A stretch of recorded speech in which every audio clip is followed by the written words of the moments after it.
Hello, hello, hello, and welcome to Beyond the Launch TV. I am attorney Montgomery with Off the Mark IP Solutions, helping clients throughout the United States with trademarks, copyright, and business development solutions. The reason that we are here today, the reason that we're talking about this today, I saw an article come across my timeline where a Dallas wedding photographer was awarded $1.08 million after a local blogger and her husband basically trashed her on the internet. And it was really interesting to me because we recently just had a case like that, a similar case that we resolved. And so I saw that, I was like, because a lot of people, what my father-in-law like to call keyboard tough. They like to get behind the keyboard and talk a lot of noise and try to hide behind the First Amendment. So one of the things I want to do real quick, I want to read what the First Amendment is so that people can be clear that the First Amendment is not really an excuse to just have diarrhea at the mouth. So here's the First Amendment. Congress shall make no law respecting the establishment of religion or prohibiting the free exercise thereof or abridging the freedom of speech or of the press or of the right to people peacefully to assemble and to petition the government for redress of grievances. So it says that you shouldn't make any law prohibiting speech. So you can talk. This is my thing. You can say what you want to say, but be prepared to suffer the consequences. Because every speech is not good speech, and some speeches do have consequences, such in this case. So this case was a defamation case. And in defamation, what we mean is essentially this wedding photographer's reputation was ruined because of what this blogger wrote online.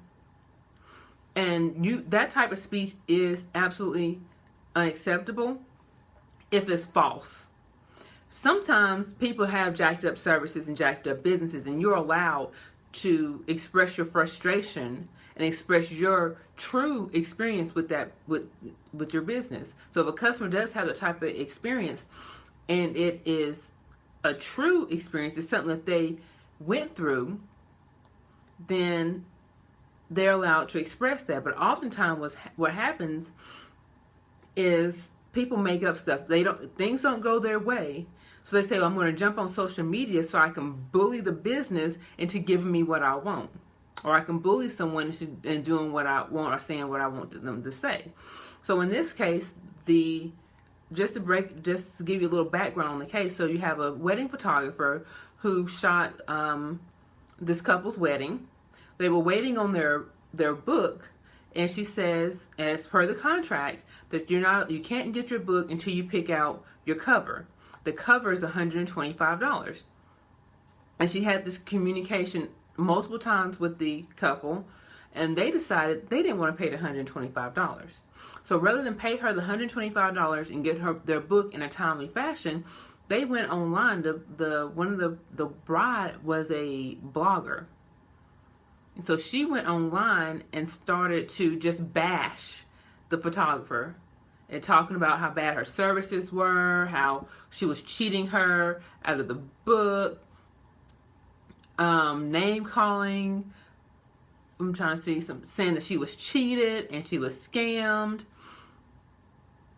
And then she was also encouraging her followers and the people that read her blog to do the same thing. And you can't do that. And then when they would come and make those derogatory comments, she would like the comments. And there are laws, and one thing you need to know, defamation is not federal, it's state by state. It's governed state by state. So your state might have a different set of laws. But generally, if someone is defaming you, it's up to the person making the allegation that they're being defamed to prove that the statements are not true. And then once you prove that the statements are not true, the next thing you have to prove is that you were actually harmed by the statements. So it's a two-step process. You have to prove that the statements aren't true and that you were harmed in the process. Now they have something that is called defamation per se. That says you can skip the second step. If you prove that it's false, The next thing, if those allegations are of some type of criminal or civil fraudulent activity, then you have defamation per se, and you don't have to prove that you were harmed. The law will automatically assume that you were. So basically, in this case, where they're saying that she cheated them and she scammed them, that's fraudulent activity. That's defamation per se. All right, y'all still with me? Let me know that you're still with me. Throw up some hearts, some likes, some questions if you have any. Definitely let me know. So the next thing I want to make sure that you understand, most people don't understand. So we talked about defamation, but defamation can come in 1 to 2 forms. And that is, 1, slander. Slander is the oral statements that someone might make, that like the false oral statements that someone might make that's going to harm your reputation. So that means maybe they're going out and they're shouting in the streets, they're doing a video talking about how horrible everything is and how you cheated them. That's slander. Maybe they're telling people. So maybe they're not as big as on Facebook and social media. Maybe they're just telling people. They're spreading lies about you orally, about you, your work, and your business, and it's affecting you and causing you some type of harm in some type of way.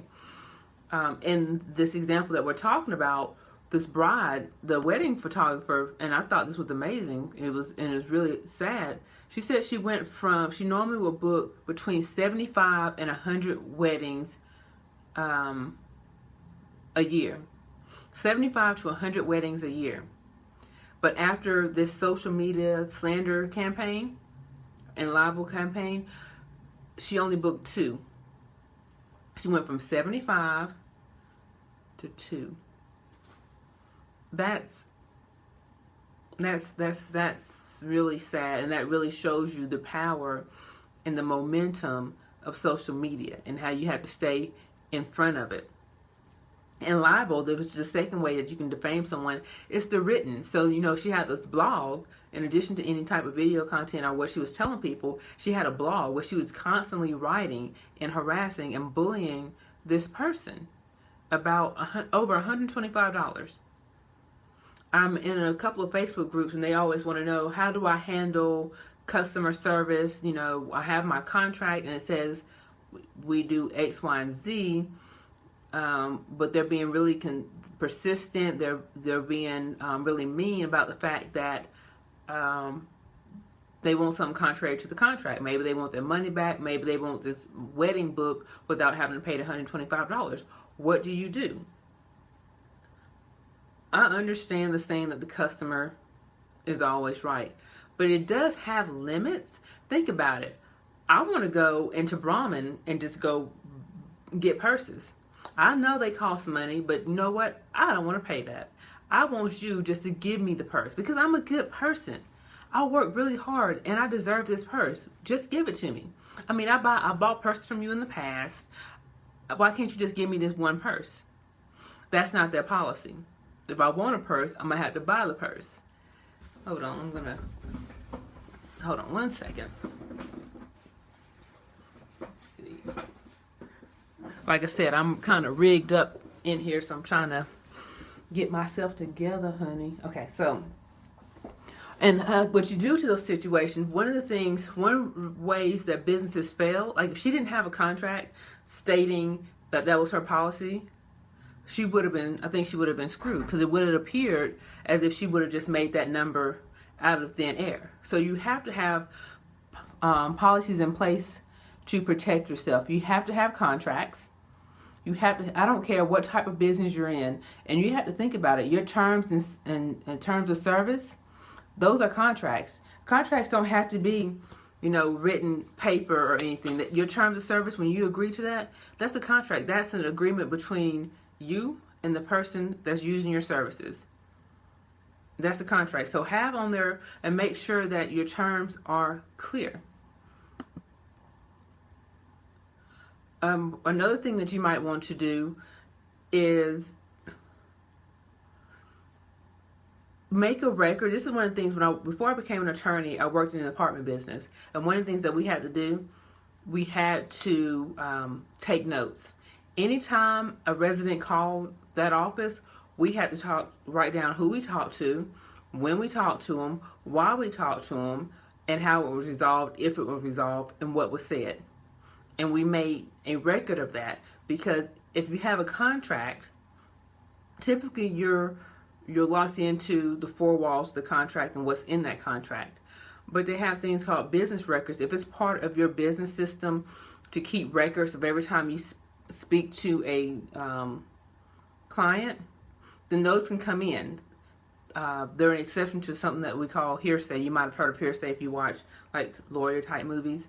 But business records are an exception to the hearsay rule, which is why you want to make sure you have an excellent note keeping system and not just write notes here and there on a notepad somewhere. Let's see, what else did I want to tell you guys? Talked about that. One of the things that I see a lot of times is that people want to say, well, they defamed me, you know, they slandered me or something of that nature. But you have to have the elements. So it has to be a willful statement, meaning that this person made the statement on their own. The statement has to be false, like an utter lie. And you have to be, well, false or misleading. So in this case of the wedding photographer, she's saying that she was cheated and she was scammed. But that's misleading. That's false and misleading, because the wedding photographer had a procedure for her to get her book. You paid $125 for the cover, you get your book. The lady chose not to pay that, so she wasn't scammed at all. She just chose not to follow the rules. So she made misleading and false statements against this photographer. And the main thing that you have to show is that you were harmed in some type of way. And that's where a lot of people fail. And I think a lot of business owners fail, especially in our communities, because we don't keep good records. So I know I talked about making note records earlier, but this is also your financial records.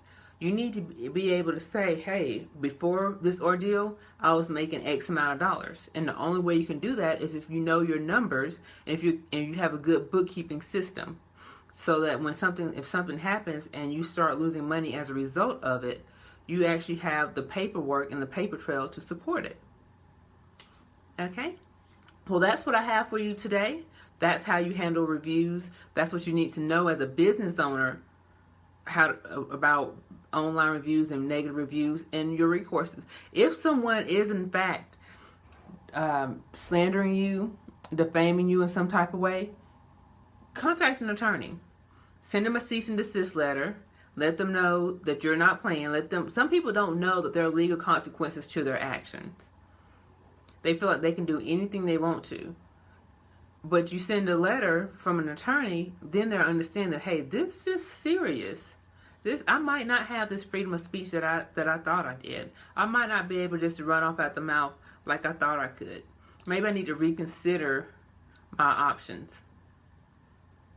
Okay, well, thank you very much. My name is LaKanya Murray. Thank you for joining us at Beyond the Launch, and I will see y'all next time.